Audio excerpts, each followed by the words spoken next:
জুলাই গণ অভ্যুত্থানের বর্ষপূর্তির দিনে জাতীয় নাগরিক পার্টি এনসিপির বেশ কয়েকজন কেন্দ্রীয় নেতার হঠাৎ কক্সবাজারে যাওয়াকে কেন্দ্র করে নানা গুঞ্জন শুরু হয়।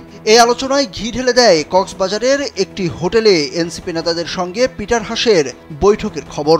সারাদিন ধরে গুঞ্জন চলে এনসিপির 5 নেতা পিটার হাসের সঙ্গে বৈঠক করতে কক্সবাজারে গেছেন। তবে খবরটি জানার সঙ্গে সঙ্গে এনসিপির একাধিক নেতা বিষয়টিকে গুজব বলে দাবি করেন।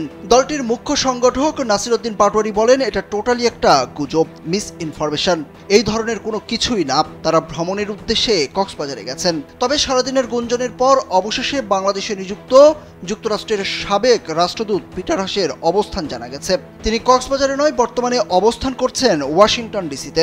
মঙ্গলবার ওয়াশিংটনের নির্ভরযোগ্য একাধিক সূত্র কয়েকটি গণমাধ্যমকে বিষয়টি নিশ্চিত করেছেন। তবে এ বিষয়ে এখনও সরাসরি বা সামাজিক যোগাযোগ মাধ্যমে কোনো বক্তব্য দেননি পিটার হাস।